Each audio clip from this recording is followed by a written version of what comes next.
الحمدللہ آج 13 مارچ 2022 کو سنڈے کے دن ہمارا یہ پبلک سیشن نمبر 34 ہوگا انشاءاللہ تعالی۔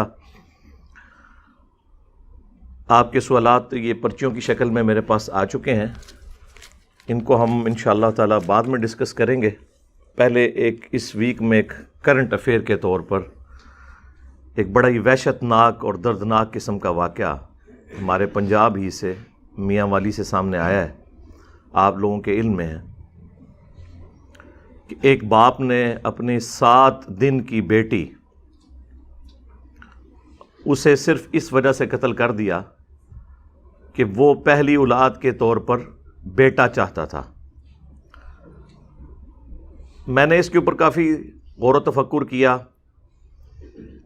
FIR بھی منگوائی اس کی، پھر جو ہمارے سوشل میڈیا کے مختلف پلیٹ فارمز ہیں ان کے اوپر جو ویڈیوز ریئل ٹائم اپلوڈ ہوئی ہیں، ان کے قریبی رشتہ داروں کے انٹرویوز، وہ سارا کچھ دیکھنے کے بعد یہ چیز واقعی اسٹیبلش ہوئی کہ وجہ یہی تھی۔ مجھے تھا کہ کوئی اور وجہ نہ ہو کہ باپ نے اسے اپنی اولاد ماننے سے انکار کر دیا ہو، اس قسم کے واقعات بھی ہوتے ہیں نا۔ لیکن ظاہر ہے کہ اگر اس نوعیت کی چیز ہوتی تو وہ اپنی بیوی کو بھی مارتا، لیکن اسے نہیں اس نے مارا، اور میاں بیوی بڑی اچھی زندگی گزار رہے تھے، اس کے باوجود انہوں نے یعنی اس قسم کے حادثے کا سامنا انہیں کرنا پڑا اس باپ کی شفافیت کی وجہ سے۔ اور افسوس کا مقام یہ ہے کہ ہمارے مین میڈیا نے اس خبر کو کور ہی نہیں کیا، یہ سب کچھ سوشل میڈیا کے اوپر چل رہا ہے۔ اب تو خیر وہ بھی پکڑا گیا، اس کا باپ جو چھپا ہوا تھا۔ یعنی کتنے فخر کے ساتھ اس قسم کی حرکات کرتے ہیں اور پھر جا کے چھپ جاتے ہیں۔ بھی فخریہ پھر سامنے آؤ اگر تم نے کوئی نیکی کا کام کیا اپنے زوم میں۔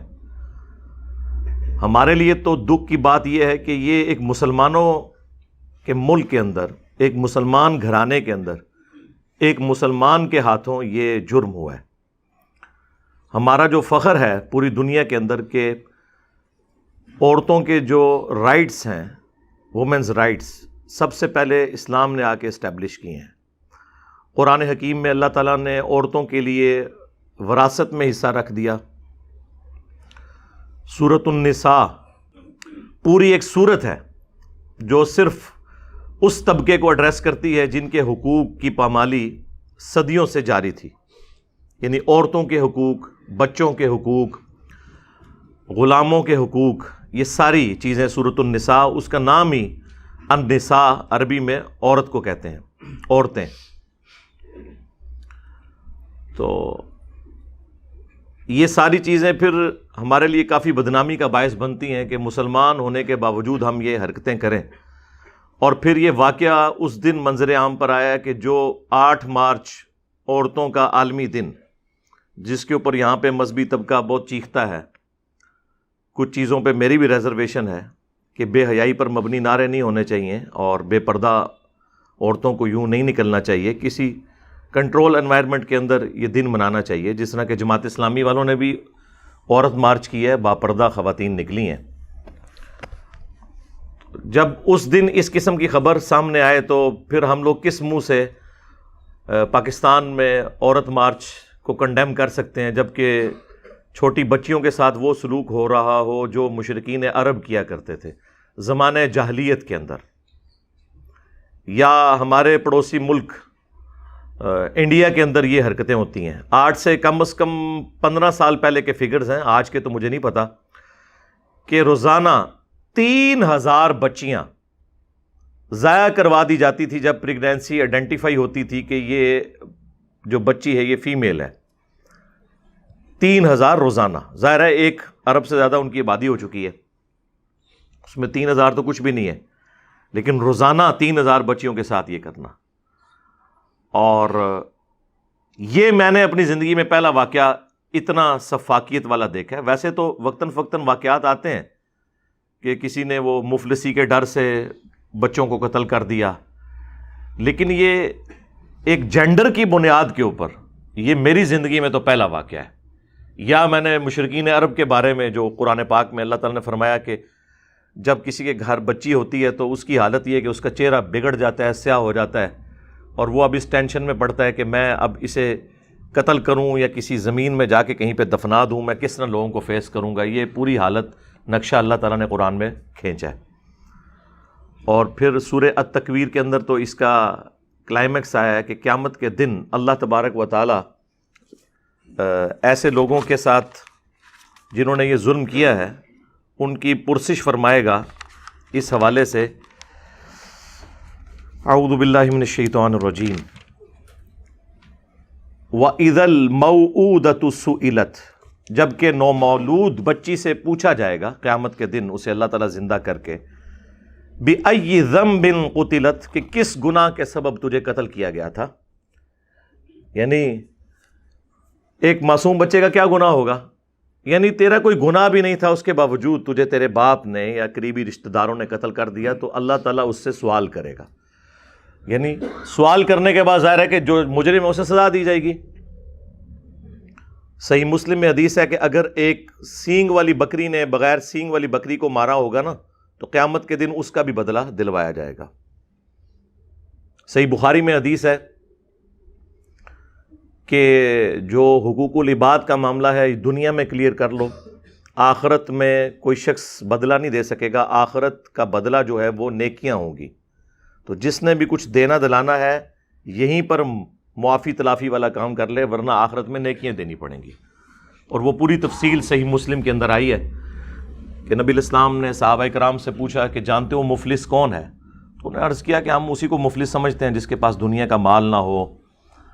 تو اللہ کے محبوب صلی اللہ علیہ وآلہ وسلم نے فرمایا میری امت کا مفلس وہ ہے کہ جو اس حال میں آیا قیامت کے دن کہ پہاڑوں پہاڑ ڈھیروں ڈھیر اس کی نیکیاں ہوئیں، نماز روزہ حج زکوٰۃ، لیکن اس حال میں آیا کہ دنیا میں اس نے کسی کو مارا، کسی کو پیٹا، کسی کا خون بہایا، کسی کو دھمکی لگائی، کسی کو تکلیف دی۔ یہ سارے جو حقوق العباد کے معاملات ہیں وہ گنوائے، اور وہ قیامت والے دن اللہ کے حضور حاضر ہو کر عرض کریں گے کہ یا اللہ ہمیں بدلہ دلا۔ تو اللہ تعالیٰ فرمائے گا آج کی دن تو نیکیاں ہی ہیں کرنسی یہاں کی، تو تم اس کی نیکیاں لینی شروع کر دو اس کے ایکویلنٹ۔ تو لوگ اس کی نیکیاں لیتے جائیں گے حتیٰ کہ اس کے نامہ اعمال میں کوئی نیکی باقی نہیں رہے گی۔ اب بھی کچھ لوگ باقی ہوں گے جنہوں نے بدلہ لینا ہوگا۔ تو اللہ تعالیٰ فرمائے گا اس کی تو نیکیاں ختم ہو گئی ہیں، اب تمہارے گناہ اس کے نامہ اعمال میں ڈالے جائیں گے، اور وہ شخص جہنم میں چلا جائے گا اتنی نیکیوں کے باوجود۔ لہذا جو لوگ دنیا میں یہ سمجھتے ہیں نا کہ ہم کسی کے ساتھ زیادتی کریں آخرت کے دن ہماری نیکیاں اس سے سپرسیڈ کر جائیں گی، تو یہ حقوق اللہ کے معاملے میں تو ہو سکتا ہے۔ حقوق العباد وہ ایشو ہے جو نہ اللہ نے معاف کرنا ہے، نہ کوئی پیغمبر سفارش کر کے معاف کروا سکتا ہے، یہ اسی شخص نے معاف کرنا ہے۔ اسی لیے سورۃ النساء میں ہے کہ جو لوگ یتیموں کا مال نہ حق ہڑپ کر رہے ہیں نا، یہ اپنے پیٹوں میں جہنم کی آگ بھر رہے ہیں۔ دنیا میں تو یہ آگ محسوس نہیں ہو رہی، دنیا میں تو آپ زبان پر کوئلہ رکھیں نا زبان جلتی ہے، لیکن حرام کا مال رکھنے سے نہ زبان جلتی ہے نہ پیٹ، بظاہر خوشحال لوگ نظر آتے ہیں، لیکن آخرت میں یہ مورل لاز ایکٹیو ہو جائیں گے جو آج ڈورمنٹ ہیں، اور یہی جو ہے پھر وہ آگ بن جائیں گے جو دنیا میں لوگوں کے ساتھ زیادتی کی ہوئی ہوگی۔ تو یہ بڑا سینسٹیو ایشو ہے، اور یہ حقوق العباد میں سب سے اولین تو ماں باپ اور اولاد کے حقوق ہیں، اور اس شخص نے یہ وہ حرکت کی ہے کہ جس کے بعد میرے خیال ہے پوری قوم کا سر جو ہے وہ شرم سے جھک گیا ہے۔ لیکن ہماری قوم اس وقت جو ہے نا وہ اس چکر میں پڑی ہوئی ہے کہ تحریک عدم اعتماد کامیاب ہوگی یا ناکام ہوگی۔ جی اے کرا لو نہ کروں، اس کے اوپر کیا چیف جسٹس کو نوٹس نہیں لینا چاہیے تھا؟ اس سے بڑا کوئی واقعہ ہو سکتا ہے؟ یعنی آپ نے پاکستان میں عورتیں جو تعداد میں مردوں سے زیادہ ہو چکی ہوئی ہیں، ان کی زندگیاں ونریبل ہو گئی ہیں اس واقعے کے بعد۔ کتنی مائیں ڈریں گی بچیوں کی پیدائش کے بعد کہ بھئی باپ یہ حرکت بھی کر سکتے ہیں۔ اس شخص کو عبرت کا نشان بنایا جائے اور فوراً کیس چلا کے اس کا فیصلہ سنایا جائے۔ لیکن آپ دیکھیں گے اس پورے معاملے کے اندر آپ کو علماء کی بھی مجرمانہ خاموشی نظر آ رہی ہے۔ وہ اس واقعے کو تو کنڈیم کر رہے ہیں، ابھی تک کسی عالم دین نے اس کی سزا بتائی ہے؟ آپ نے کوئی کلپ سنا ہو؟ ہاں او میں دساں گا تانوں، اے کیوں نہیں پہ دس دے ماموں پارٹی۔ ہاں یہ مامو پارٹی اس لیے نہیں بتا رہی ہے کہ ان کی فقہ حنفی کے اندر اس کی سزا ہے ہی کوئی نہیں ہے جی، اس لیے نہیں یہ بتا رہے. 3 کمزور ترین روایتیں جامعہ ترمذی میں، ایک پورا چیپٹر ہے کہ اگر کوئی باپ اپنے بچے کو قتل کر دیتا ہے اس کانٹیکسٹ میں. تینوں روایتیں امام ترمذی نے ایمانداری کے ساتھ لکھی، ہر روایت کے اوپر جرح کی انہوں نے کہ یہ اس وجہ سے ضعیف ہے، یہ اس وجہ سے ضعیف ہے، یہ اس وجہ سے ضعیف ہے. اور روایت کیا ہے کہ اگر کوئی باپ بچے کو قتل کر دے تو اس کے اوپر کوئی تاوان نہیں ہوگا، اس کی کوئی سزا نہیں ہوگی. ہاں کوئی بچہ اپنے باپ کو مار دے تو اس کے بدلے میں اس کو سزا ہوگی. یہ وہ چیز ہے جس کی بنیاد کے اوپر جو ضعیف روایتیں تھیں جنہیں امام ترمذی نے خود ضعیف کہا ہوا ہے. شیخ زبیلی زئی رحمہ اللہ تعالی نے بھی اس کی جو تحکیم کی ہے انوار الصحیفہ کے اندر، اس میں ضعیف ڈکلیئر کیا ہوا ہے. ان روایتوں کی بنیاد کے اوپر ان لوگوں نے عقیدہ گھڑ لیا ہوا ہے. اب یہ منہ دکھانے کے قابل نہیں ہے، اسی لیے آپ دیکھیں سزا کوئی نہیں ڈسکس کر رہا. جنرل ہو سکتا ہے کوئی کہہ دے جی اس کو سزا دیں، بتاؤ نا کون سی سزا ہے. ویسے تو کہتے ہو جی انجینئر سے مسئلے نہیں پوچھنے، علماء سے پوچھیں. ماموں پارٹی دسو نا، وڈے کسی ماموں کو پوچھ کے دس دو، چھوٹے ماموں نہیں پتا تھے، بتا ہی نہیں سکتے. وہ یہی بتائیں گے کہ اس باپ کو معاف کر دیا جائے کیونکہ وہ اولاد اس کی تھی، اس کے جسم کا حصہ تھا، لہٰذا وہ اگر کوئی اپنے حصے کے ساتھ یہ سب کچھ کر دے تو اس کے اوپر کوئی تاوان نہیں. ہاں اگر اولاد قتل کر دے اپنے باپ کو تو اس کے اوپر پھر اسے قتل کیا جائے گا اس کے بدلے میں. یہ جناب وجہ ہے ان کی خاموشی کی. یہ ہے جناب وہ جو کہتے ہیں یہ ہمارا فخر ہے جی 3 بر اعظموں میں ہماری فقہ پھیلی ہوئی تھی. اور میں نے یہ آپ کو ایک مسئلہ بتایا، دوسرا بھی سن لیں. ان کے نزدیک یہ آج کل بھی، میں کل بھی خبریں سن رہا تھا، سوشل میڈیا پہ زیادہ خبریں اس طرح کی آتی ہیں. کوئی ایک مرد کے بارے میں کہ وہ مردہ عورتوں کے ساتھ منہ کالا کرتا ہے قبریں کھود کے. تو ان کی فقہ کے اندر اگر کوئی مردہ عورت کے ساتھ بدکاری کرتا ہے نا تو اس کی بھی کوئی سزا نہیں ہے جی. اس سے بھی بڑھ کر اگر کوئی چھوٹی بچی کے ساتھ کرے جو نابالغہ ہے تو اس کے اوپر بھی حد نہیں لگے گی. یہ باتیں اگر غلط نکلے نا اور یہ ان حدود کو مانتے ہوں ان کے حق میں تو لیں. اس ویڈیو کے بعد تو ان کے لیے کوئی سر چھپانے کی جگہ نہیں ہے نا. ان کے لیے تو عذاب الہی بن کے نا یہ پلیٹ فارم جو ہے نا وہ نازل ہوا ہے کیونکہ ان کی ہر چھپی ہوئی بات یہاں سے بتائی جا رہی ہے. ویسے تو آپ سنتے ہیں کہ جی فلاں جگہ چھوٹی سی کوئی گستاخی ہو گئی اور وہ بھی ایک پاگل بندے نے ایک قرآن جلا دیا تو سارے مولوی سیخ پا ہو کے باہر نکل آئے. ٹھیک ہے، یہاں بچی قتل ہو گئی ہے، کسی نے بیان دیا ہے کہ اس کی سزا کیا ہو؟ وہ اس لیے نہیں دے رہے ہیں کہ یہ اس قابل ہی نہیں ہے کہ اس کی سزا بتا سکے. ان کے ہاں تو اس کی سزا ہی کوئی نہیں ہے کیونکہ یہ قرآن اور احادیث کے تو ماننے والے نہیں ہیں، یہ تو اپنے بابوں اور بزرگوں کے لکھے ہوئے فتووں کے پیچھے چل رہے ہیں. چلیں اس ویڈیو کے بعد بتا دیں کہ یہ فقہ حنفی کی فلاں کتاب ہے، اس میں یہ سزا لکھی ہوئی ہے. انجینئر ہم نے تمہیں جھوٹا ثابت کر دیا، تم نے ہم پہ بہتان باندھا. اس کے بعد تو ہو سکتا ہے نا، لیکن وہ مفتبہی قول ہونا چاہیے. ہاں یہ بھی ان کے بھاگنے کے راستے ہوتے ہیں کہ ایک بات کے اوپر نا 2 180 ڈگری سٹیٹمنٹس دے دو. جب کوئی یہ پارٹی پوچھے اس کو وہ دکھا دو، جب وہ پارٹی پوچھے اس کو وہ دکھا دو. مفتبہی قول چاہیے جس کے اوپر فتویٰ ہو. ٹائم قیامت تک جے، قیامت تک ٹائم جے کڈو. یہ وجہ اس لیے خاموش ہوئے میں یہ ایشو کو ایڈریس ہی نہیں کر رہا. وہ بچیوں کے فضائل سنا رہا ہے، کوئی جو ہے یہ بتا رہا ہے کہ جی یہ تو مشرکین عرب کا جرم تھا. ان اگے بھی ٹورو نا جو کڈنا کہ جے نکالو نا اس میں سے سزا. ٹھیک ہے وہ ساری چیزیں اپنی جگہ ہیں لیکن سزا بھی تو بتائیں، کس منہ سے بتائیں. میں اکثر کہتا ہوں نا کہ یہ فرقوں کے جو ماننے والے ایسی روحانی اولادیں ہیں اپنے بزرگوں کی کہ جنہیں اپنے بزرگوں کے کرتوتوں کی وجہ سے منہ چھپانے پڑتے ہیں. ویسے تو یہ ہوتا ہے کہ جو ماں باپ ہے نا وہ اپنی بری اولاد کی وجہ سے منہ چھپاتی پھرتی ہے کہ یہ کیسی اولاد ہماری نکل آئی، ہم تو بڑے شریف تھے. اور یہ فرقوں کے ماننے والے یہ وہ بدبخت قوم ہے جو اپنے بزرگوں کے کیے ہوئے گناہوں کی وجہ سے منہ چھپاتی پھر رہی ہے اور اتنی جرت نہیں ہے کہ یہ کہہ دیں کہ ان سے مس ہینڈل ہوا ہے مسئلہ. ویسے تو آپ کو قرآن پاک میں ساری آیات نہیں پتا کیا، سورۃ المائدہ میں اللہ تعالیٰ نے فرمایا جس نے ایک جان کو بھی نہ حق قتل کیا گویا پوری انسانیت کا قتل کیا،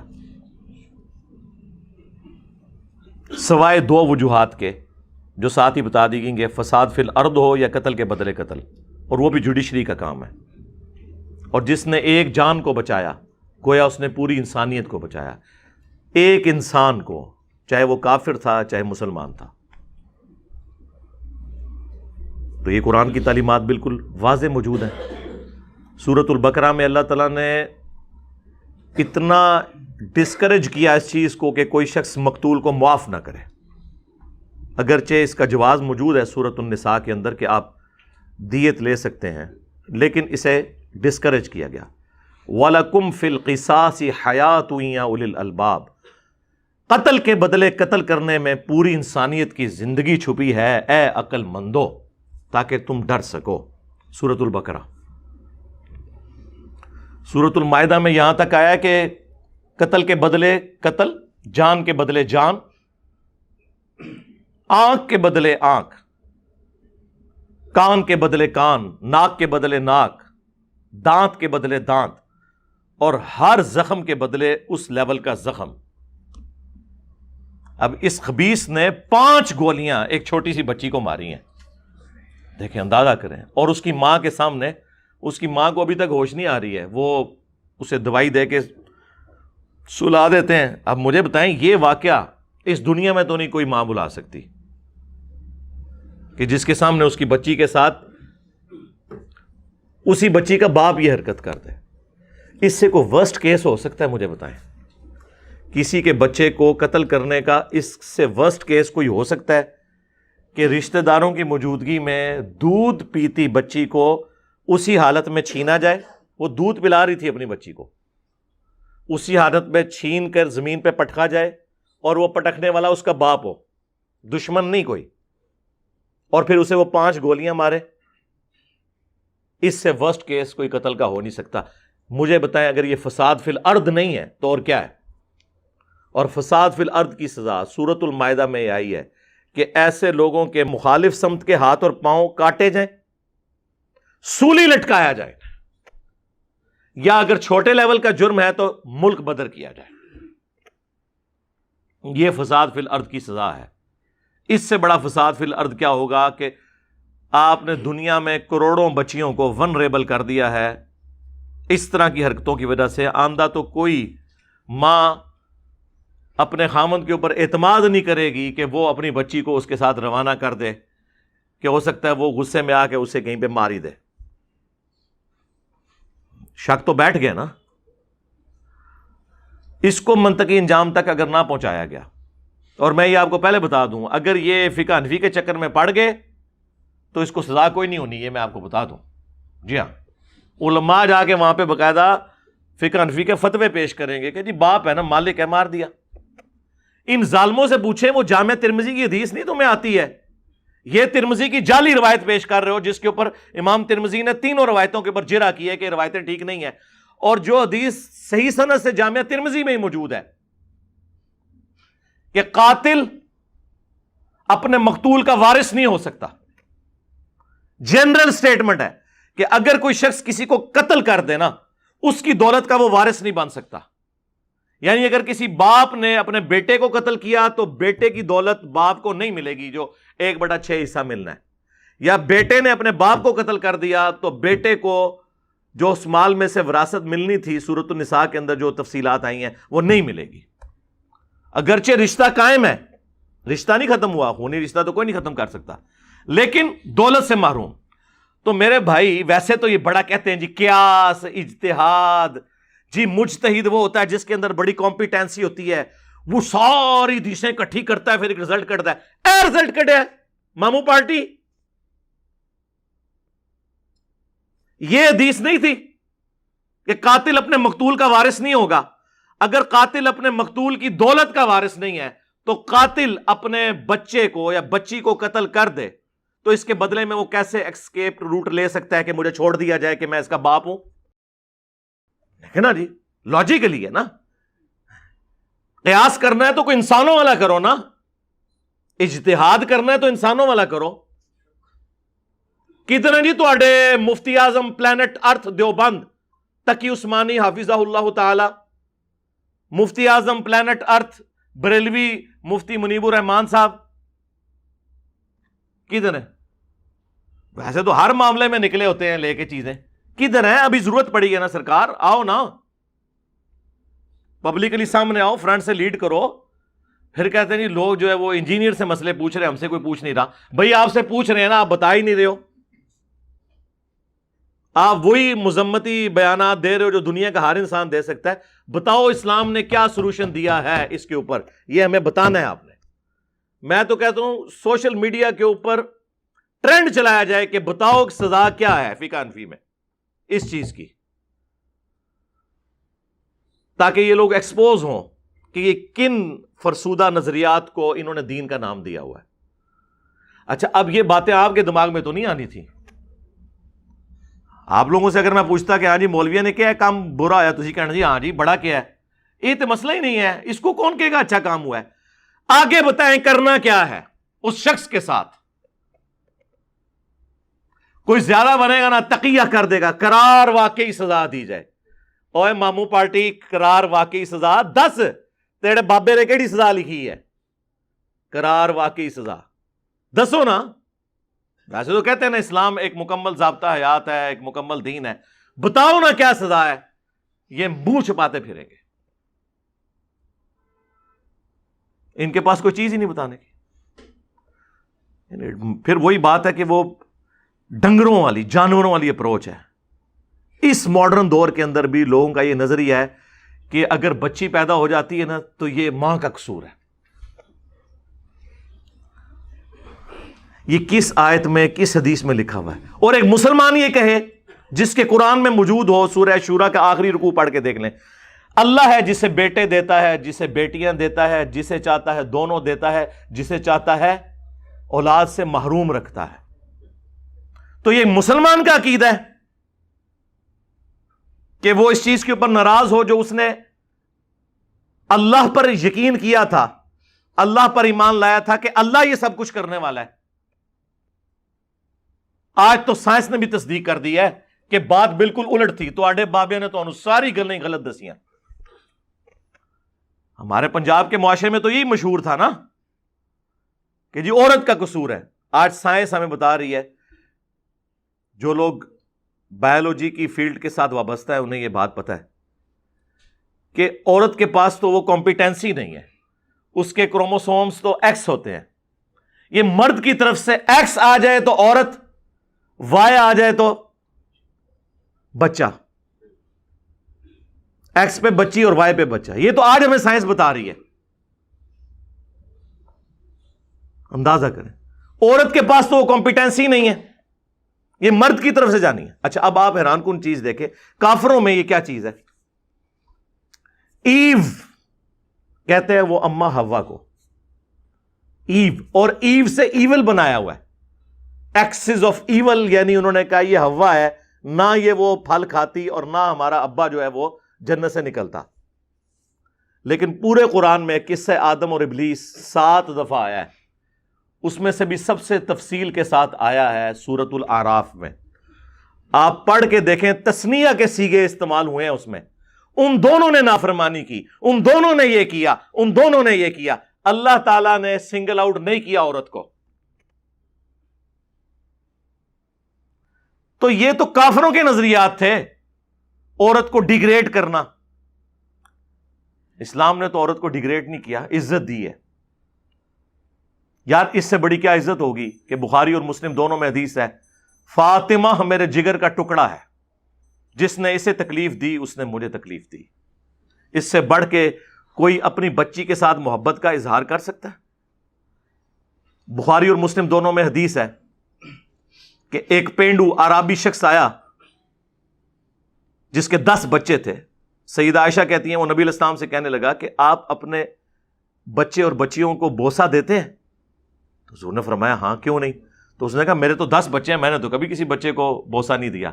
تو اللہ کے نبی علیہ السلام فرمایا کہ اگر اللہ ہی نے تیرے دل سے رحمت چھین لی ہے تو میں کیا کر سکتا ہوں.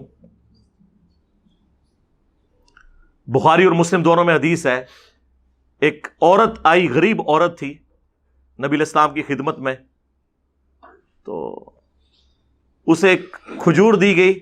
اب 2 بچیاں تھیں اس کی، تو اس نے اس کھجور کے 2 ٹکڑے کیے، آدھا ٹکڑا ایک بچی کو دیا اور آدھا دوسری بچی کو. تو آپ علیہ السلام اتنے خوش ہوئے اس بات کے اوپر. آپ نے فرمایا کہ جس کی 2 بچیاں ہیں نا، اور اس نے اچھے طریقے سے ان کی پرورش کی اور ان کے ساتھ اس نے سلوک کیا، تو یہ 2 بچیاں جہنم کی آگ کے اگینسٹ اس کے لیے آڑ بن جائیں گی. اور مسلم شریف میں یہاں تک الفاظ ہیں جس نے 2 بچیوں کی پرورش کی حتیٰ کہ وہ جوانی کی عمر کو پہنچ گئیں، میں اور وہ قیامت والے دن اس طرح ساتھ ہوں گے جس طرح یہ 2 انگلیاں. جی یہ مسلم شریف ہے، مولانا شریف نہیں ہے. اسلام تو ہمیں یہ تعلیمات دے رہا تھا، ان لوگوں نے ہمیں کس طرف لگا دیا. اس طرح کا ایک جینڈر کی بنیاد کے اوپر قتل کرنا، یہ تو زمانے جاہلیت کی رسومات تھیں جو آج مسلمانوں میں. پھر اب مجھے بتائیں ہم کس منہ کے ساتھ عورت مارچ کو روکیں گے ان کے، یا اسے کوئی ڈائریکشن دیں گے؟ یہ تو ہمارے منہ کے اوپر کالک مل دی ہے اس واقعے نے. تو کہتے ہیں جی بڑی عزت ہے، ٹھیک ہے دی جاتی عزت. یہ حقیقت بات ہے کہ سب کانٹیننٹ کے معاشرے کے اندر جہاں پہ لوگ اس ایکسٹریمزم کا شکار ہیں، دوسری طرف وہ بھی ہیں کہ جو بچیوں کو بچوں سے زیادہ پیار دیتے ہیں. وہ بھی خیر غلوب ہے، یہ بھی نہیں ہونا چاہیے. ہاں جی، کہ اس غلوب کے اندر آ کے بچوں کے ساتھ حق تلفی والا معاملہ شروع ہو جائے. بیلنس کرنا چاہیے، اولاد کے حقوق ہیں ان کا خیال رکھنا چاہیے. تو اسلام تو بچیوں کے اور جینڈر کی بنیاد کے اوپر عورتوں کے جو حقوق پامال ہوئے ہوئے تھے وہ اسلام نے ان کو دلائے ہیں. اور آج مسلمان اس قسم کے واقعات کے ساتھ پوری دنیا کے اندر اپنا منہ ہی چھپاتے پھریں گے، جبکہ ہماری حکومت، ہماری جوڈیشری بھی اس کو اس طرح ایکٹیولی مجھے تو نہیں نظر آیا. اگر یہ مین میڈیا کے اوپر خبر نہیں آ رہی ہے تو آپ اندازہ کر لیں کہ ہم لوگ کیا کر رہے ہیں.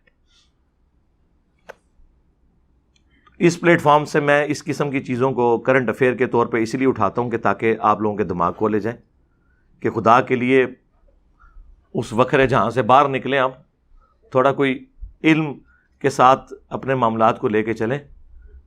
اللہ تعالیٰ نے قرآن حکیم میں کئی مقامات پہ 10 کمانڈمنٹس جو ہے نا مختلف طریقے سے ذکر کی ہیں، سورۃ الانعام میں اور سورہ بنی اسرائیل کے اندر، سورۃ البقرہ کے اندر.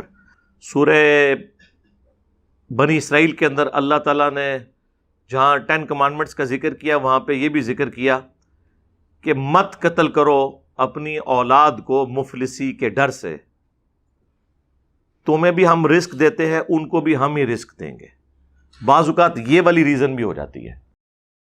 میں نے تو اپنی زندگی میں دیکھا ہے کہ جن لوگوں کی بچیاں تھیں نا تو وہ بڑے ٹائم کے اوپر فارغ ہو گئے میں، کیونکہ اگر اچھا رشتہ مل جائے تو آپ اس ڈیوٹی سے سبکدوش.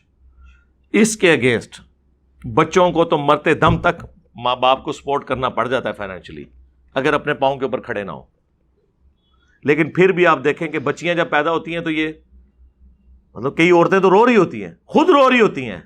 اندازہ کریں کئی عورتیں تو اس وجہ سے روتی ہیں نا کہ ہماری ساسیں یا ہمارا خاوند ہمیں برا کہے گا، اور بعض اوقات وہ خود بھی رو رہی ہوتی ہیں، حالانکہ وہ یہ چیز بھول جاتی ہیں کہ وہ خود بھی تو ایک بچی تھی. یعنی اپنی مینٹلٹی بھی یہی ہے، عورت ہو کے بھی یہ مینٹلٹی ہے. تو پھر اس کے اوپر کیا کہا جائے سوائے دکھ اور افسوس کا اظہار کرنے کے. تو میں نے یہ اپنا درد دل آپ کے سامنے رکھ دیا تاکہ اس حوالے سے ہماری بھی کوئی کنٹریبیوشن ہو جائے. بخاری اور مسلم میں ایک اور حدیث ہے کہ امامہ بنت ابی العاص نبی علیہ السلام کی نواسی تھی. یہ لفظ ہے امامہ، الف کے اوپر پیش ہے. امام جو ہے نا اس میں الف کے نیچے زیر ہے. یہ لفظ ہے امامہ. وہ نبی علیہ السلام کی نواسی تھی اور نبی علیہ السلام نماز کی جماعت کرواتے ہوئے انہیں اپنی گود میں اٹھایا کرتے تھے، اور جب آپ سجدے میں جانے لگتے تو سائڈ پہ بٹھا دیتے. یہ پیار اور محبت کا عالم تھا ایک بچی کے ساتھ. یہ حدیث بخاری میں بھی موجود ہے, مسلم میں بھی موجود ہے. تو جہاں پر یہ رسپیکٹ دی جائے, یہ محبت کا اظہار کیا جائے, وہاں اس نبی صلی اللہ علیہ وآلہ وسلم کے ماننے والوں کی طرف سے اس قسم کی ایکٹیویٹیز ہونا, یہ شرم کا ہی مقام ہے. بیٹے کی خواہش رکھنا کوئی بری چیز نہیں ہے, اس میں بھی ایگزیجریشن نہ کوئی کرے. حضرت زکریا علیہ السلام نے اللہ تعالیٰ سے بیٹا مانگ کے لیا تھا, اس لیے نہیں کہ میرا کاروبار سنبھالے گا, ہاں, یا بڑھاپے میں میرا سہارا بنے گا, نہیں, بلکہ اس لیے کہ یہ جو دعوت توحید کا کام ہے, جو خانقاہ سلیمانی میں بیٹھ کے, یعنی ٹیمپل آف سلیمان یروشلم میں بیت المقدس میں, یہ توحید کی جو دعوت لے کر چل رہا ہوں, یہ میرے بعد وہ لے کر چلے. ظاہر مرد ہی ڈومیننٹ ہوتا ہے, اسی لیے پیغمبر سارے اللہ تعالیٰ نے مردوں میں بنایا ہے. عورتوں کے ساتھ کئی کمزوریاں جڑی ہوئی ہیں جس کی وجہ سے وہ ان چیزوں کو نہیں اس طرح لے کے چل سکتی. تو بیٹے کی خواہش کرنا کوئی بری چیز نہیں ہے, اس کے لیے دعا آئی ہے سورہ آل عمران کے اندر. حضرت زکریا علیہ السلام نے دعا کی, سورہ مریم کے اندر اللہ تعالیٰ نے قبول کی.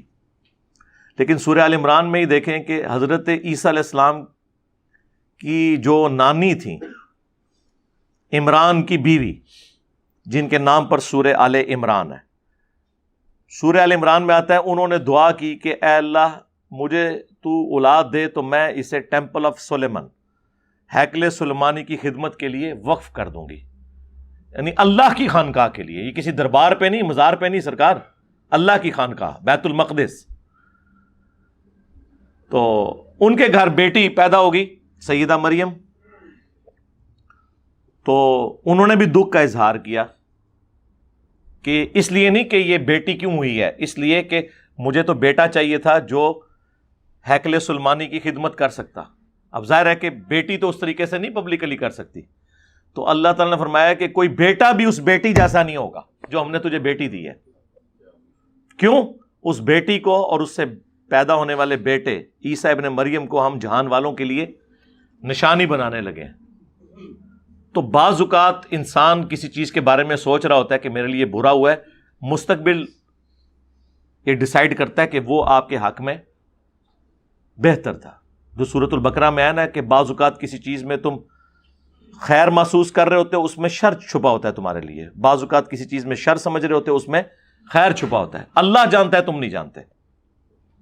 وہ واصف علی واصف صاحب کہتے ہیں کہ میں ایک دفعہ داتا دربار پہ بیٹھا ہوا تھا علی بن عثمان حجویری کے مزار کے اوپر, تو میں نے ایک شخص کو دیکھا, وہ دعا کر رہا تھا اللہ سے, داتا صاحب سے نہیں, اللہ سے ہی دعا کر رہا تھا. داتا صاحب سو کالڈ, تو وہ کہہ رہا تھا اللہ جو 25 سال پہلے میں نے تجھ سے دعا مانگی تھی نا وہ واپس لے لے. تو کہتے ہیں فارغ ہو کے میں نے اس سے پوچھا کہ یہ کیا مطلب تم اونچی آواز میں یہ دعا کر رہے ہو؟ انہوں نے کہا جی 25 سال پہلے میں نے رو پیٹ کے اللہ تعالیٰ سے دعائیں مانگ مانگ کے ایک بیٹا لیا تھا, لیکن وہ برے کاموں میں پڑ گیا. گھر کا سامان بھی اس نے بیچ دیا جس میں چرسی پاؤڈری ہوتے ہیں. تو بیٹیاں میری بڑی اچھی نکلی ہیں, اب میں اللہ سے کہہ رہا ہوں کہ یہ واپس ہی لے لے. تو اللہ کے اوپر توکل کرنا چاہیے, دعا مانگیں لیکن اس کے بعد توکل اللہ پر. صحیح مسلم میں کتاب القدر چیپٹر آف ڈیسٹنی بڑی تفصیل کے ساتھ ہے. بخاری میں بھی ہے, لیکن مسلم شریف میں کتاب القدر تقدیر کے چیپٹر کی آخری حدیث ہے کہ اے ابو ہریرہ, جو چیز تمہیں نفع پہنچائے اس کے لیے پوری کوشش کرو, کاہلی نہ کرنا, سستی نہ کرنا, اور اللہ سے مدد طلب کرنا. وَاسْتَعِن بِاللَّهِ, لیکن اس کے باوجود اگر رزلٹ تمہارے خلاف آئے تو یہ نہ کہنا کہ میں یہ کر لیتا تو یہ ہو جاتا, وہ کر لیتا تو وہ ہو جاتا. یہ اگر مگر شیطان کا دروازہ کھول دیتے ہیں. یعنی آپ اسٹریٹجی کو ریوزٹ کر سکتے ہیں لیکن لکیر نہیں پیٹ سکتے. جو مولا علی کا قول ہے کہ میں نے اپنے ارادوں کے ٹوٹنے سے اللہ کو پہچانا ہے, کہ میں مکمل ارادہ کرتا ہوں, کوشش کرتا ہوں, اس کے باوجود رزلٹ کچھ اور نکل آتا ہے, تو اس کا مطلب ہے جو اللہ کی مرضی. تو تم نے یہی کہنا ہے کہ جو اللہ کی مرضی, یہ اگر مگر شیطان کا دروازہ کھول دیتا ہے. اسی دیکھیں ہر تکلیف پہ میں یہ دعا سکھائی گئی ہے انا للہ و انا الیہ راجعون. یہ قرآن حکیم میں بھی دعا آئی ہے اور تفصیل کے ساتھ صحیح مسلم میں آئی ہے. ہم بھی اللہ ہی کی طرف سے آئے ہیں, ہمیں بھی لوٹ کر اللہ کی طرف جانا ہے. تو یہ جو تکلیف آئی ہے یہ بھی تو اللہ نے بھیجی ہے. جب ہم نہیں مر کے اللہ کے پاس چلے جانا ہے تو تکلیف تو ختم ہو ہی جائے گی نا. جب انسان خود ختم ہو جائے تب تو تکلیف ختم ہی ہو جاتی ہے نا. یہ اس کا مطلب ہے. ام سلمہ کہتی ہیں کہ جب ابو سلمہ میرے خاوند فوت ہوئے تو میں نے اللہ کے نبی علیہ السلام سے یہ دعا سنی ہوئی تھی. صحیح مسلم کی حدیث ہے کہ جو کوئی شخص مصیبت میں یہ دعا مانگ لے, انا للہ و انا الیہ راجعون, اور آگے الفاظ ہیں مسلم شریف میں, اللہم اجرنی فی مصیبتی واخلف لی خیرا منہا. اللہم اجرنی, میم کے اوپر زبر ہے اور جھٹکے سے پڑھنا ہے, کیونکہ وہ مشکاۃ شریف میں غلطی سے نا اللہم اجرنی لکھا گیا ادھر. یہ ہے اللہم اجرنی فی مصیبتی, اے اللہ اس مصیبت میں مجھے اجر دے, واخلف لی خیرا منہا, اور میرے لیے اس سے بہتر نعم البدل اس معاملے میں کر دے. تو جو کوئی یہ دعا مصیبت کے وقت پڑھ لے تو اللہ تعالیٰ اس کے لیے اس سے بہتر نعم البدل کر دے گا. اور کہتی ہیں دعا تو میں نے مانگ لی لیکن میں دل میں سوچتی تھی کہ میرے خامند جیسا تو کسی کا خامند ہو ہی نہیں سکتا, اتنا وہ اچھا خامند تھا. نبی کے ساتھیوں میں مجھے کوئی ابو سلمہ کے ساتھ کا نظر نہیں آتا, تو مجھے اللہ تعالیٰ کہاں سے ایسا خامند دے گا. کہتی ہیں کہ جب میرے عدت پوری ہوئی تو اللہ کے نبی علیہ السلام نے پیغام نکاح بھیج دیا, اور وہ ہماری ماں بن گئی ام المؤمنین. اور یہ ام سلمہ وہ ام المؤمنین ہے جو امہات المؤمنین میں سب سے اینڈ پہ فوت ہوئی ہیں 64 ہجری میں. واقعہ کربلا کے بھی 3 سال کے بعد یہ فوت ہوئی ہے 64 ہجری کے اندر. تو اس طرح اللہ تعالیٰ نعم البدل دیتا ہے. لہٰذا اگر آپ کو زیادہ کوئی غصہ آتا ہے نا بچی پیدا ہونے کے اوپر, تو آپ یہ پڑھ لیں انا للہ و انا الیہ راجعون, اللہم اجرنی فی مصیبتی واخلف لی خیرا منہا. اور یہ بھی بات میں ایک اینٹی وینم کے طور پر, پھکی کے طور پر, الزامی جواب کے طور پہ کر رہا ہوں. ویسے تو اللہ کا شکر ادا کرنا چاہیے. الحمدللہ میری بھی 2 بیٹیاں. مجھ سے جب بھی کسی نے پوچھا آپ کے کتنے بچے ہیں تو میں نے ہمیشہ کہا 2 بیٹیاں اور 2 بیٹے. کبھی میں نے بیٹوں کا ذکر پہلے نہیں کیا. میرے نبی کی 4 بیٹیاں الحمدللہ. تو یہ تو ہمارا فخر ہے کہ اسلام نے عورتوں کو عزت دی ہے. تو اس قسم کے واقعات کے اوپر فوراً سے پہلے جو ہے ہمارے بڑوں کو جو صاحب اختیار ہیں انہیں نوٹس لینے کی ضرورت ہے. صلو علی محمد وآل محمد, اللہم صلی علی محمد وعلی آل محمد واصحاب محمد اجمعین الی یوم الدین.